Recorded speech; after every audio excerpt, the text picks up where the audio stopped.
change is happening rapidly and faster than scientists have expected.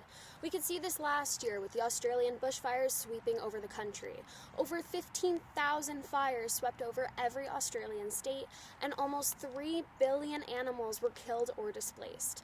We can also see it right now with the weird weather we're having. We've had a warmer and shorter winter than expected, where we reached highs of 21 degrees in the middle of November. And that's not normal Canadian weather. The spring equinox is going to be happening in a few days on March 20th, and it's felt like spring for weeks now. This problem is too big to ignore. My name is Ryan Sheb, and this is the Green News Flash. Today I'm going to be giving you tips of how to be more sustainable in your day-to-day life and reduce your carbon footprint. So let's get to it.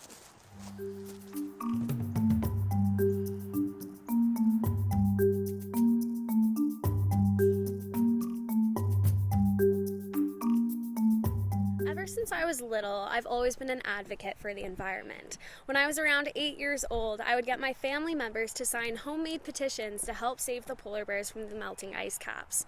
I'm not perfectly green, but I try my best to help out the earth when I can, and I hope you choose to do the same.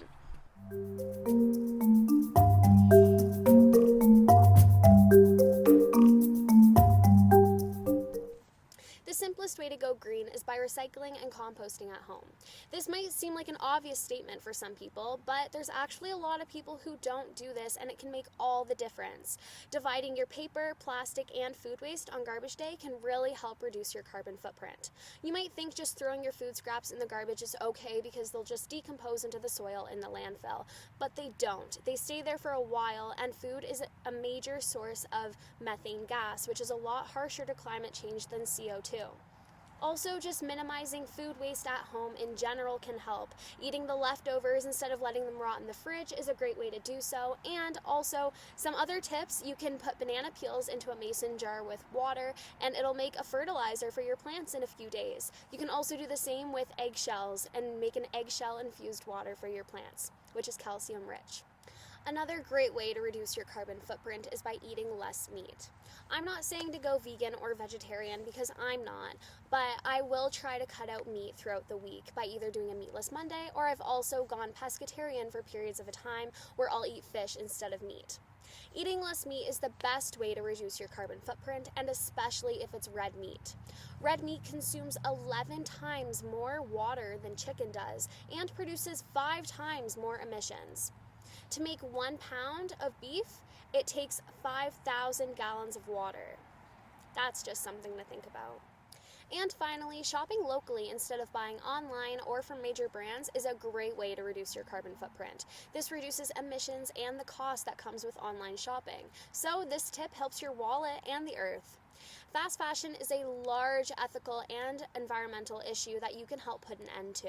Have you ever wondered why that t-shirt you bought was only $4? It's because fashion has become a lot more disposable today. With trends going in and out of season, about 15 million textile waste can end up in landfills, and we certainly do not want that. Buying your clothes locally or shopping secondhand from Goodwill or Value Village are great ways to steer away from fast fashion, and I personally love thrift shopping.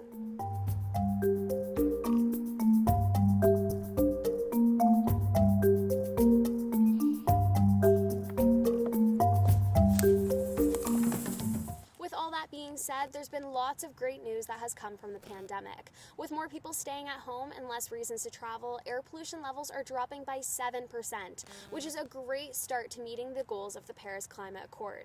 For the past year, photos have been circulating of overpolluted cities developing cleaner air.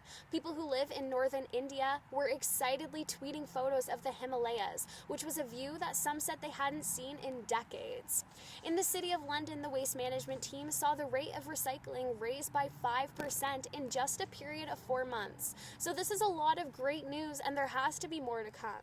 Those were some of the tips I have to get started on reducing your carbon footprint and helping the climate crisis right now. Keep tuning in to the Green News Flash to stay updated on environmental events and learn more ways to help out Mother Earth. Thanks for watching.